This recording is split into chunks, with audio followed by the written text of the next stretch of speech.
Good morning, good afternoon, good evening, wherever you are in this wonderful world of ours. I hope you're truly safe and healthy. I'm Aaron David Miller, Senior Fellow with the Carnegie Endowment for International Peace, and welcome to Carnegie Connects, a series of conversations on issues of critical importance to America and to the world. I'm truly pleased and excited today to welcome to the program two outstanding historians for a discussion of the Trump presidency, past, present, and future. I'm a historian by training, although I got off that highway decades ago into matters more current, but I've always retained an extraordinary affection and respect for historians and what the lessons of history can teach us. I'm with Mark Twain, I guess, and I'm not sure exactly what he meant when he said that history rhymes rather than repeats, but I've always been compelled by looking for I guess to quote Twain, the rhythmic patterns of the past and what they hold for us. It may seem a bit odd, 60 days into the Trump presidency, to be bringing two extraordinary historians to discuss that presidency. But again, with all due respect to Jonathan Alter, who described or asserted that all presidents were blind dates, I'm not sure that's really true in the case of this particular president. We have a first Trump administration. We have 4 years of intervening previews and a fair set of cautionary tales and warnings, I suspect, on what a Trump 45 would do if he became a Trump 47. Still, I approach the subject with great humility and caution. It's early days, to be sure. I want to introduce briefly Nikki and Doug. Nicole Hemmer is an associate professor of history and director of the Rogers Center for the American Presidency at Vanderbilt, a political historian specializing in media conservatism in the presidency. Hemmer is the author of Messengers of the Right, Conservative Media and the Transformation of American Politics and Partisans. The conservative revolutionaries who remade American politics in the 1990s. Doug Brinkley is the Catherine Sonoff Brown Chair in Humanities and Professor of History at Rice. He's a presidential historian for the New York Historical, trustee of the Franklin D. Roosevelt Presidential Library, and a contributing editor at Vanity Fair, and a frequent commentator, as I know, on CBS News, MSNBC, and CNN. Nikki and Doug, welcome to Carnegie Connects. I want to divide our conversation today into three parts. Number one, what can history tell us about Trump and his presidency against the backdrop of his predecessors and the office? Second, how would you assess the Trump presidency 60 days in terms of style and substance, again, comparatively speaking, with previous occupants of the Oval? And then finally, in the riskiest of endeavors, I will push historians where they definitely do not like to go. What of the future? The office, the country, what might today's headlines portend about future trend lines? So let's jump right in. Doug, to you first. Where does Trump fit in the presidential pantheon? I'm not looking for rankings. I wrote a book on the end of greatness in the presidency. I've got my own notion pretty well fixed.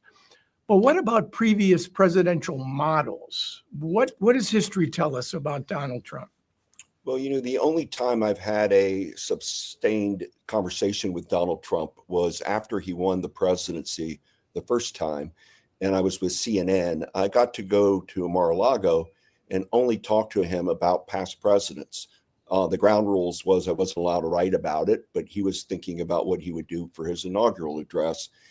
And he said he knew nothing about past history. He never read a book about Abe Lincoln, and it startled me because, when you talk to politicians, they even make up books. They pretend they read a lot. And he just kind of shrugged it off and told me that he was a visual guy. That translated as his sense of history in a true sense began with John F. Kennedy, who he thought still had some gas in his tank, as he put it. He liked the idea. I had written about American moonshot, going to the moon, and he said it's good for the spirit, meaning moon and Mars and We're going to plant the flags there, like Musk has been saying. And then he had nothing good to say about LBJ. He told me a very funny story about Jimmy Carter, who he learned to only like. He trashed Carter all the time. But Carter came for the Carter Center to his office in New York with Secret Service and tried to shake Trump down for some money for the Carter Center. And Carter said, Trump told me I finally learned how Carter became president. That's a lot of audacity. I'm trashing him all the time. And now Carter's coming to me with that smile saying, I want some money. Of course, Trump didn't give him any. The key is why he said, Ronald Reagan, I want to represent in style, but Reagan was a terrible negotiator. But otherwise he liked Reagan, but Nixon was really his guy. He grew up with Nixon. He saw in 1972, Nixon won the biggest landslide in American history. As we all know, Roger Stone walks around with his Nixon, tattoo on his back. And he had told me that he would go out regularly with Nixon. And there's a connect there with Roy Cohn, famous lawyer that worked with Joe McCarthy and Nixon. And so he thought that Nixon had just won the biggest landslide and made a mistake handing over the tapes, made a mistake of subjecting himself to the Watergate indignities, and he would never do such a thing. That was the one big mistake of Nixon. And so I would take that he grabs a lot out of Nixon, but he also learned how George Wallace used race to divide America. He learned how, Joe McCarthy, he's always been a P.T. Barnum showman figure. He learned a lot out of Atlantic City and Las Vegas, how Americans like to gamble. He's learned a lot about, more than all of us on this program, I'm sure, about World Federation Wrestling and stock car racing and all, meaning sports, extreme, and that business of what franchising means. What he isn't is a president or a leader. He's a combination of a lot of things, and he's took up Ross Perot's 19% of 1992 anti-NAFTA.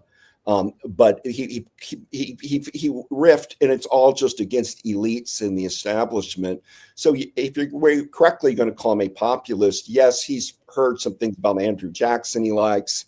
Recently, he's heard some things about tariffs and William McKinley he likes, hence getting rid of the name Denali and Alaska as the national park and putting McKinley's name back on it. And he's gotten in now, I think, to spheres of influence, 19th century thinking. He's learned about Manifest Destiny, Monroe Doctrine, Panama Canal. And so you're almost going now to where too often media looks at the 1930s, Charles Lindbergh, because they take the phrase, make America great, and then they connect. But really, he wants to go back in many ways pre-Woodrow Wilson, get where the federal government, in the monetary system doesn't play a big role. And at least have the Theodore Roosevelt big stick, but, and try to be a peacemaker if he can. Last thing I'll say is there's no record of Trump looking to have blood on his hands, looking to send troops abroad, but he's a bizarre one-offer that you cannot really honestly connect to any of our previous presidents, so many who got their leadership skills serving in the U.S. military. Yeah. Nikki, to you, Doug's insight suggests how Trump looks at the past and borrows from a number of previous occupants of the Oval Office. So in the end, does history help, hurt? And there are false historical analogies, which we need to be very wary of. Does it hurt, help, or is it a wash when it comes to this particular presidents? He's so outside the box of previous presidents in our history, both in style and substance, that it's ahistorical or non-historical. I ultimately think history is useful in helping us understand Trump, both because it helps us to understand which parts of Trumpism and of Trump's presidency have precedent or even kind of within the range of normal for previous presidents. And that helps us better understand the parts that aren't. When I think of especially Trump's second term, there are parts of it that do have, some precedents that don't strain the analogy too much. His focus on vengeance as a big part of his presidency is something that we saw in people like the two presidents he admires, Andrew Jackson and Richard Nixon. Vengeance was part of the fuel of those presidencies when those two men took office. And even in his embrace of insurrection, there is precedent for that. You look at somebody like Andrew Johnson, who became president after Abraham Lincoln was assassinated, and really reached out to the insurrectionists who had gone to war against the United States. He worked to move very quickly to reconstruct the southern states. He gave pardons to Confederate officers. He really wanted to welcome those insurrectionists and traitors back into the U.S. body politic in the way that Donald Trump has done with the January 6th rioters. And I think that understanding that context helps us see the other big part of his presidency, the consolidation of power in the executive, which he has moved very quickly to do on his second term. I don't see a domestic precedent for that. And that's how I find history very useful in illuminating, what is within the realm of history and what is something that is new and I think worth paying quite a lot of attention to. Yeah. Michael Kazin, a historian, writing in 2015, wondered whether we're missing something by focusing on the individual. To your point, Nikki, about Trumpism, could each of you take a moment and look back in an effort to tell us what are the elements, do you think, historical elements within American society and politics and culture that have given rise not to Trump, but to Trumpism? I'm going to ask you later, because historians love to describe things in terms of ages and eras, whether it's too early to talk about the age of Donald Trump. But I just wondered, what are the elements that define from our past that provide continuity in explaining Trump's rise? Doug, first to you. Well, I would recommend reading, if people haven't, Richard Hofstadter's. I knew you were going there. Yeah. Well, it's a classic. Helps you get thinking in that way. Meaning you can sell fear and paranoia in America. I mean, look at what Huey Long did in Louisiana and against FDR, or Father Coughlin up in Michigan. Look at people, we're deeply trying to destroy FDR. I mean, we talk about Trump being shot in Butler, Pennsylvania. I mean, there was an assassination attempt on Franklin Roosevelt in Miami just, weeks before he was sworn in, and it actually killed the mayor of Chicago. Yeah. And FDR had to go to the hospital with blood all over him, holding the dying mayor's head. And but FDR was preaching optimism in our worst time of economic despair, and you're seeing Trump going to this nihilism or despair, making people afraid of their own shadow, that America's going to crumble without him. But he's a demagogue, and we've had him. And Joe McCarthy was, however, only a U.S. senator from Wisconsin, and eventually the U.S. Army under President Eisenhower squashed McCarthy. But in Trump's case, he is a billionaire who's mobilized a lot of power.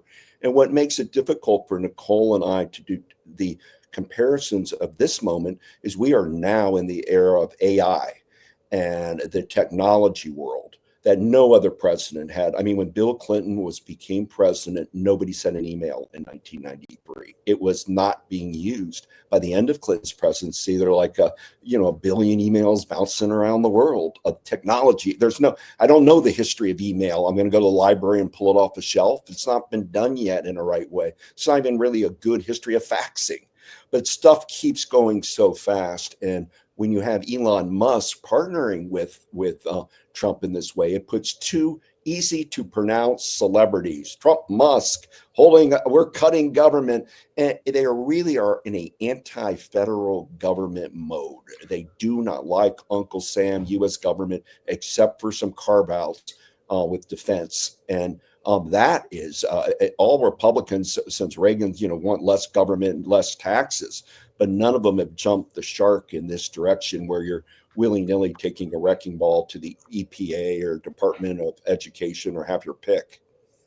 Right. I would combine that anti-federal government with anti-constitutional, and it's the anti-constitutionalism that makes it feel new. And Doug's right to point out that there are all of these ways in which the Trump presidency feels very modern. You would add to AI, reality television, and Doug mentioned all of these different ideas about celebrity that have come of age in recent years. And Donald Trump is the first real social media president. And so you have those novelties that are associated with the Trump presidency.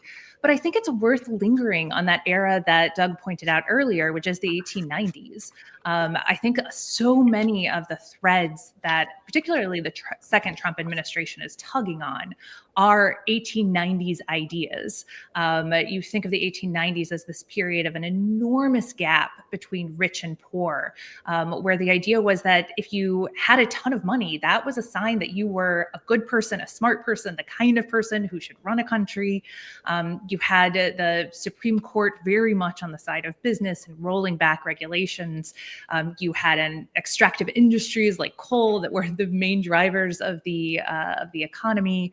And so I think that there is this sense combined with like the American imperialism of the era that is coming through in strong ways with Donald Trump, and where we might have talked about like the 1950s when we talked about Make America Great Again in his first term. I think thinking in terms of the 1890s is probably going to be more useful in the second term. Yeah, neither of you referred to another continuous theme throughout American history, which the Trump administration clearly rode to probably both electoral successes, and that is the anti-immigration theme, which has been so resonant on the negative side throughout our history. It's also interesting to note that Trump is presiding over the release of the largest number of JFK assassination documents.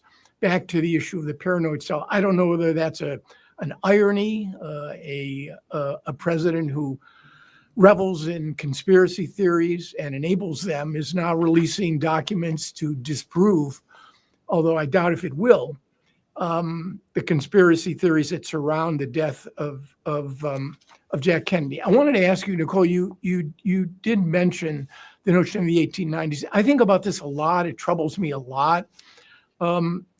Is there another era or decade in the American experience that even comes close to rivaling the sort of stresses and strains that we're now witnessing in American society, politics? I mean, apart obviously from Civil War. You mentioned the Gilded Age.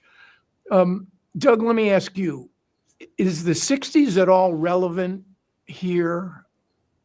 The 1960s? Yes. Oh, of course. I mean, I call it the long 60s, 1960 to 1973. And that was the great wave of victories for liberalism, progressivism. You had people like Rachel Carson talking about the need to regulate chemicals, and the government is poisoning your children in their backyard, connecting environment with public health. You had Ralph Nader out there, unsafe at any speed and going after safety industries, auto industries. The point being, it became regulating. If you look at what particularly Lyndon Johnson and even Nixon, who created, EPA and Clean Air Acts and Water Acts, was pro-affirmative action. There was a regulation of that people were going to regulate, and there was consumer activism. That died around the time of Watergate. It was became a casualty of three things: the Arab oil embargo and kind of the oil industry energy catching up to how many wins the environmentalists, conservationists had won. It scored points because Nixon was failing in Watergate, and many of the hard right of today, MAGA right, did not like Nixon cooperating with, Nixon was all about himself and legacy starting his second term. He did start at like 71 to start signing kind of, some could call Nixon the last New Deal liberal, if you want. And but they thought he betrayed him, meaning as a reaction to the 60s, long 60s, you get the birth of things like Cato Institute, AEI, Koch brothers, the power empowering of Hoover Institute, and much more. It just grows because their main goal is to defend chambers of commerce, capitalism, and have companies and corporations be the power and nix some of this hyper regulatory environment that particularly Lyndon Johnson and Nixon did. Kennedy didn't do as much. Kennedy wanted to lower taxes. He was debating, do I go space, John F. Kennedy, and pour money into NASA, or do I do poverty? He went space. But Kennedy did do integration, and famously, and with James Meredith at Ole Miss, or his important speeches on civil rights, and that burned a lot of the South, that Kennedy was doing integration and trying to kill Jim Crow. But it's really the aim of the Trump movement is to wipe out the legislation of Johnson, Nixon. The problem is Medicaid and Medicare are popular, and if they dare talk about Social Security, you watch them sink in the polls. So we'll have to see if those three in particular hold firm and can't really be messed with much. Yeah. But it's a good transition, I think, to the present. But I want to ask you both. Nick, you're in Nashville. Mm-hmm. Doug, you're at Rice. I mean, I'm sitting in Washington, ground zero, and have for more than 40 years. And the feeling I get, the sense, the ethos is one of I mean, I hate to use this word because it's overused. The sense I get is of crisis. Mm-hmm. And I just wonder if neither of you sit at ground zero, but is that your sense as we move to try to assess 60 days of the actions and policies of the 47th president of the United States? Are we in a crisis, Nikki? I would say yes. And the fact that Doug and I both sit at universities may have given us a special window into how quickly that crisis has escalated. You've seen universities directly under attack by the president, both in cutting all kinds of funding for health research and scientific research that has blown a hole in the budgets of a lot of different universities, new regulations on what kinds of words you can use on your websites, scrubbing and the firing of offices dedicated to diversity, equity, inclusion, and accessibility, and ongoing wars with particular universities like Columbia and Johns Hopkins and University of Pennsylvania that are being stripped of hundreds of millions of dollars. And that has had a chaotic effect on universities so far, and it will likely have a catastrophic effect on them. Now, that is one slice of the U.S. economy and of U.S. institutions. It is not the entire crisis, but I think it is one that we certainly feel very acutely here in Nashville. And of course, because we live in a very connected world, we're also witnessing the destruction of institutions that are happening in D.C. as well, including institutions that we as historians and scholars use. I mean, the Woodrow Wilson Institution in Washington, D.C. has been a vital source for understanding the Cold War. It has been a place where historians of U.S. foreign policy have gone to study the world and explore and examine U.S. foreign policy, and that's being stripped to the bones as we speak. So I think that in most areas of U.S. society, the crisis is coming home in one way or the other. To Doug, over to you on the issue of crisis. I mean, we have had crises in American history before, hot, irrepressible crises that encumbered the entire nation, or the nation as it existed, leading up to the Civil War, even beyond. Is that your sense as well, that this is a crisis? Well, I often like to tell students, that the point of history is to remind ourselves that our own time isn't uniquely oppressive, because we're living, particularly in the news cycle that we do. It seems like the roof's caving in every second. But I have to say, the Civil War stands in a different category. I mean, when Lincoln gets into Washington, and he wasn't even on the ballot, Lincoln, in southern states, and there's a beehive of secession in Maryland and Virginia. the Battle of Bull Run, the first battle in Virginia that Confederates won. That's around where Dulles Airport is today. So the Civil War era is much worse. I mean, you have 800,000 dead Americans. But since then, this may be the most crisis-wrought time. I mean, Cuban Missile Crisis had 13 days where we're worried about, will there be a nuclear showdown? We've had these tense weeks before. But this is 4 years of undoing of the federal government, of turning the clock back to the robber baron era.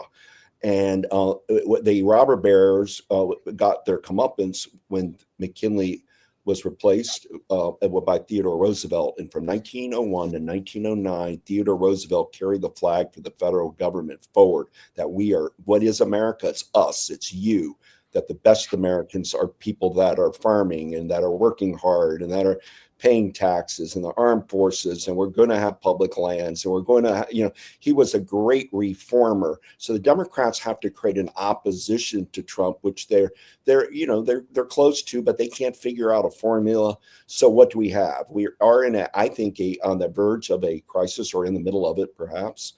And we got to less than 2 years for a midterm election. The Democrats have to win Congress. Meantime, a lot of executive orders Trump's are signing, and he's doing them willy-nilly since day one, are being dismissed in courts. They may be challenged. We'll see. Some's going to get through. This is a very dramatic time. But as we've seen, Chief Justice Roberts, Amy Coney Barrett look like they're not going to be Trump rubber stamps. So I'm disturbed, DEI, University, but I don't want to repeat because I agree, but also the way Trump has gone after federal judges in this unseemly way, and the way he's stripping security from Joe Biden's kids, and the meanness and the pettiness and the horror of the way he treats people, Trump. And I know he feels it's revenge. I used to tell on television a long time ago, but I believe it to be true, Trump loves Al Capone. I mean, Capone became the hero of America because he went against prohibition. The government was saying you can't drink. Capone said, yes, you can. And it was a symbol, Al Capone, of resistance to prohibition. You're seeing Trump now resisting the federal governments, the mores, the standards, the institutions. And it doesn't bode well for the European Union. I think NATO will get through all of this. I don't know what's going to happen in Ukraine. So it's going to be, at its best, Trump's going to have to pull some rabbits out of his hat in big diplomacy with Russia and China and try to solve some issues. And the only thing that keeps me hopeful is, we've had presidents that pour troop. I don't think the Vietnam War was a smart idea, and we lost 58,000 Americans. I don't see Trump doing that, of pouring troops into Europe or in, although there might be something done at the Panama Canal, there might be something done at the DMZ and the Korean Peninsula, but I don't see us going with that kind of war, because we're in a cyber era, and people do things and hack and manipulate information, misinformation in new ways, short of Korean wars or Vietnam wars. I mean, I spent my entire career in foreign policy. I really, as important as it is, I just don't think it even begins to compare with the challenges that we face at home. It's Lincoln laid out in his 1838 Young Men Lyceum address.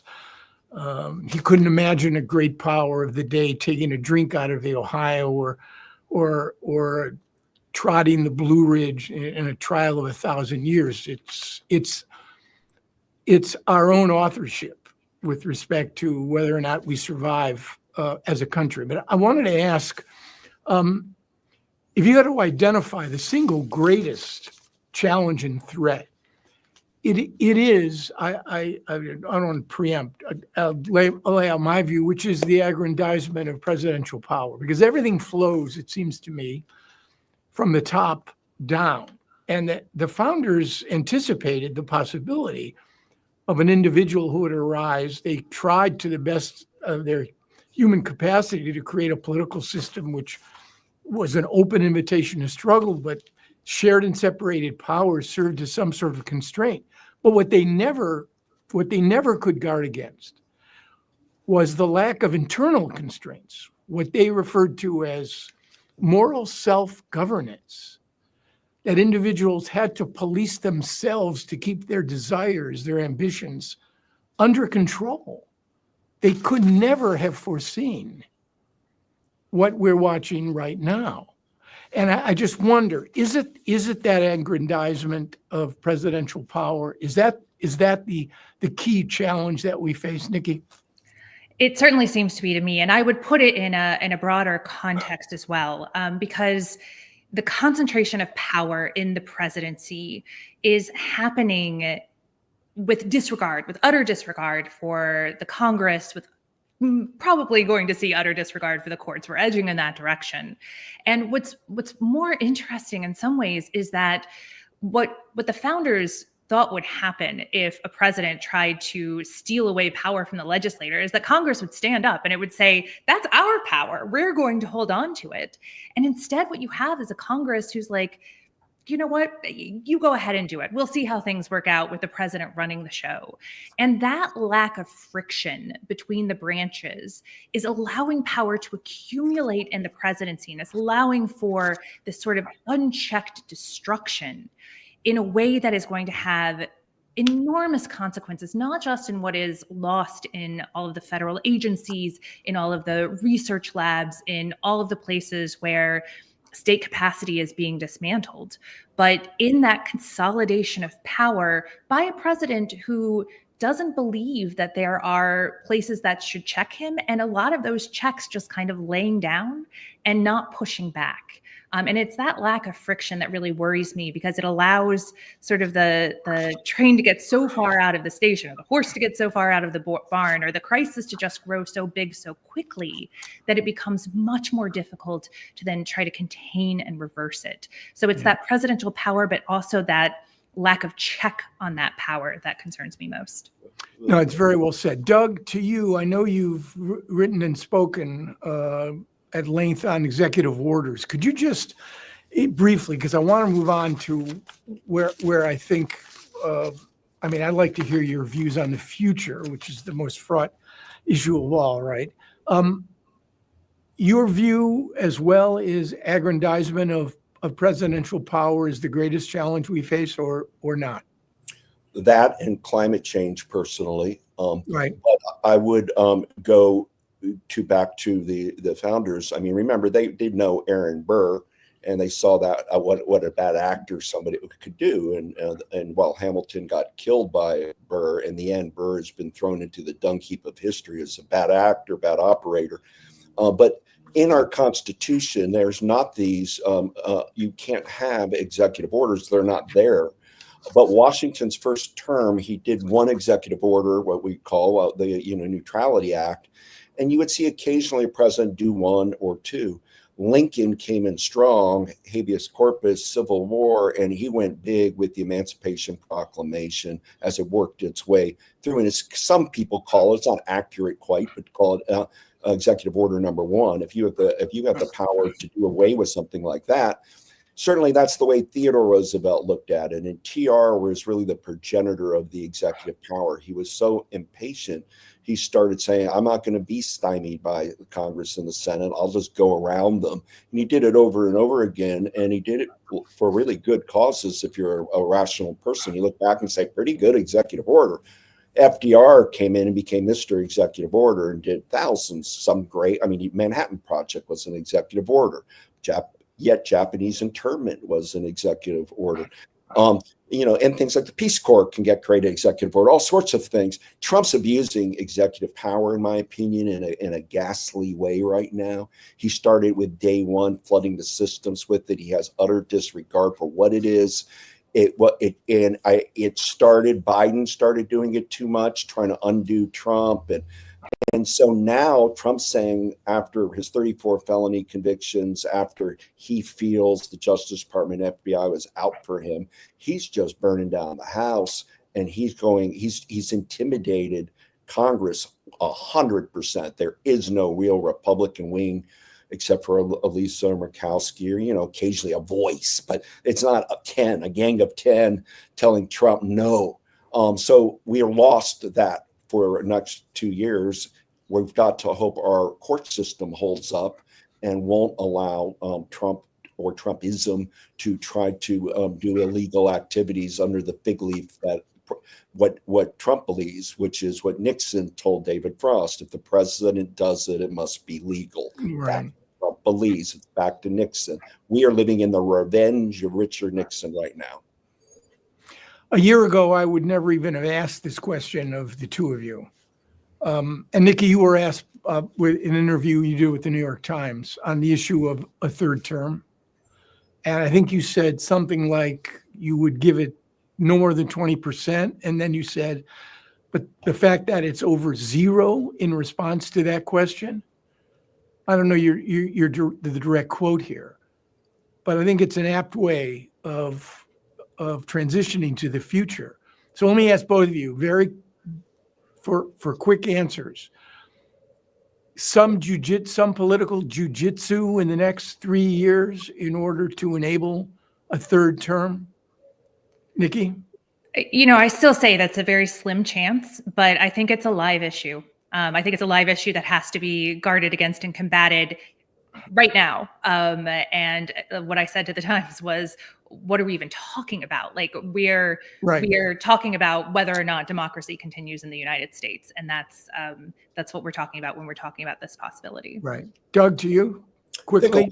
I think it's possible. I mean, FDR tried to, it was a norm to only do 2 terms, and FDR did 3, did 4. Trump may try that. He feels grandiose and might try to find a way. I don't think it would hold up. I think the Supreme Court would shut him down in a heartbeat. That doesn't mean he can't pick who he wants, and he runs as vice president, and he's actually in power and not in a wink game. He has a lot of tricks up his sleeves if he wants to kind of remain the power source of much of the world. Right. Constitution wouldn't preclude or silent on the issue of a president becoming vice president. Correct. To the future. Doug, you've said, and I want to believe you, the end of this month, I'll turn 76. I have kids and grandkids. I've devoted most of my professional life to advancing the interests of this republic. I believe in it deeply. You've said that America, quote, is built to last. It is an experiment, though. What did you mean by that? That you have to love the United States enough to believe in it. And you study like Nicole and I do, and you do, our past and our trials and tribulations, and we're going to get through it. We don't have a choice.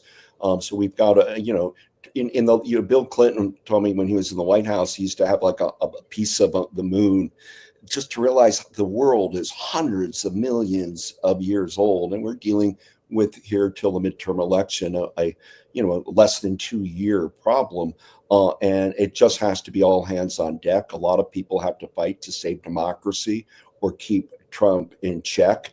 Maybe it's time he can do something with Ukraine. I'm doubtful. Just like George W. Bush said, he saw the soul in Putin's eyes. I think Trump's being played by Putin. But look, there's a lot of bloodshed. Maybe Trump can have a good role there. Maybe the Israel is in Gaza whenever that ends. What's the post-world there like? We'll have to see. But Trump might be able to get something out of China. The tariffs of 25% to Canada, I don't understand. To me, that's nut house thinking to pick on allies like he is. But they're resilient. Countries are resilient. And I think we're strong enough. I think our vitals are strong enough in our country, our banking, our corporations, our universities to take this blowback. And it's a pendulum swing.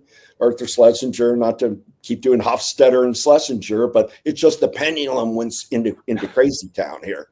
And we got to bring it back down. Ronald Reagan wasn't crazy. Ronald Reagan was, did diplomacy to make the world safer, even though he was arch conservative, wanted less government. But with Trump, we're dealing with a bizarre creature, but he's ours. We created Trump by making news and journalism, entertainment, and where there are many reasons why Trump is, and we own him.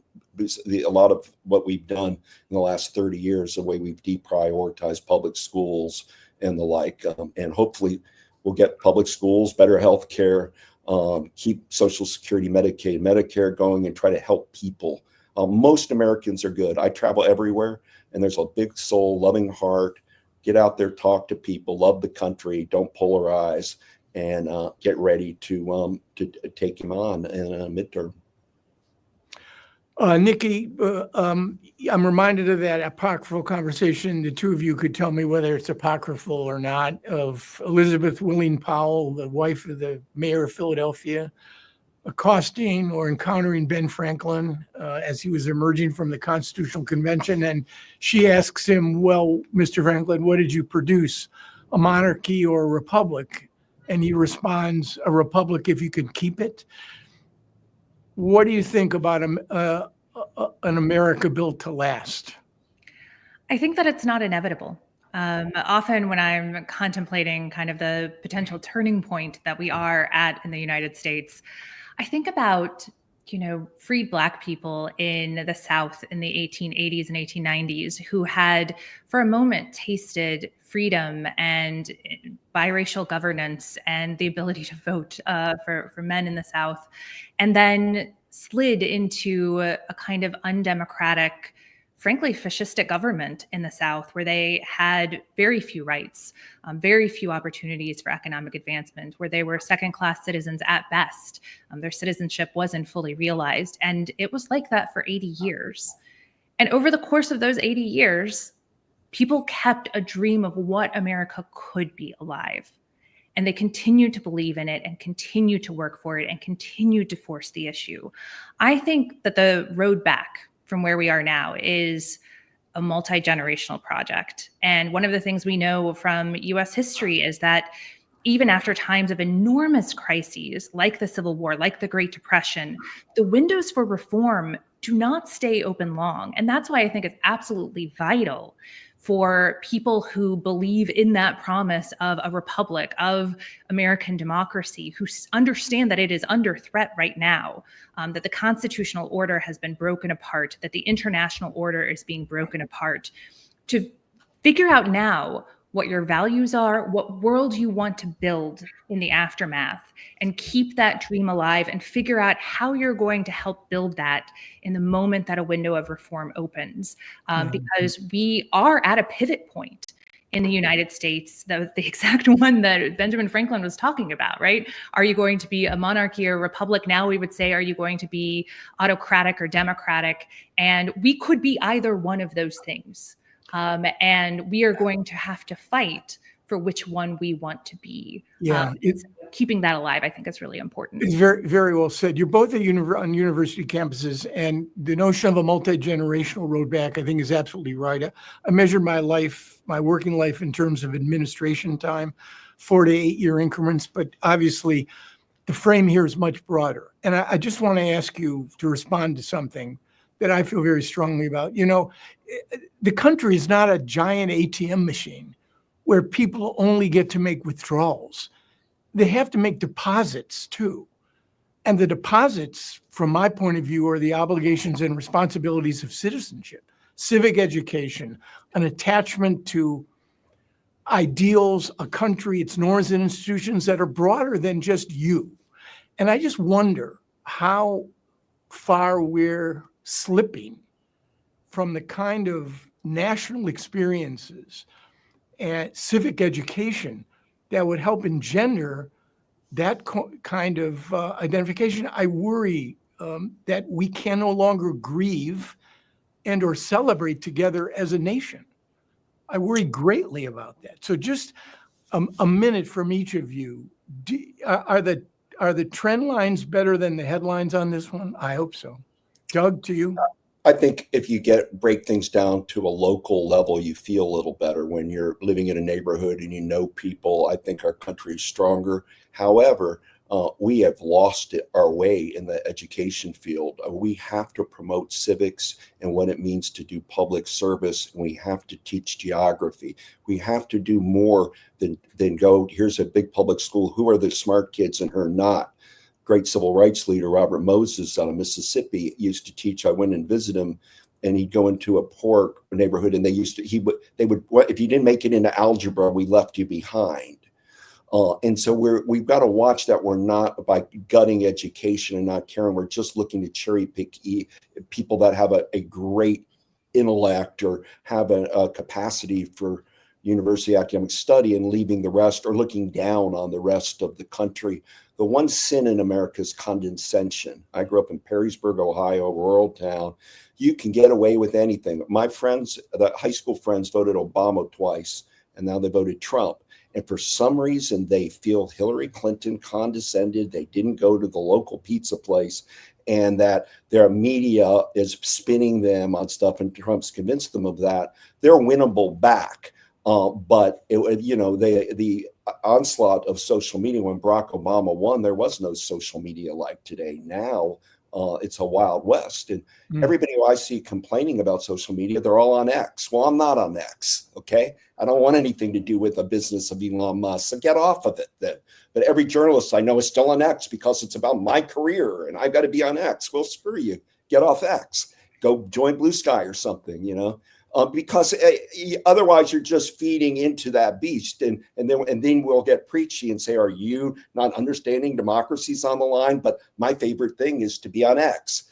It's a disconnect. So if you're going to go and win the American people, do it from the heart, not out of a sense of personal superiority.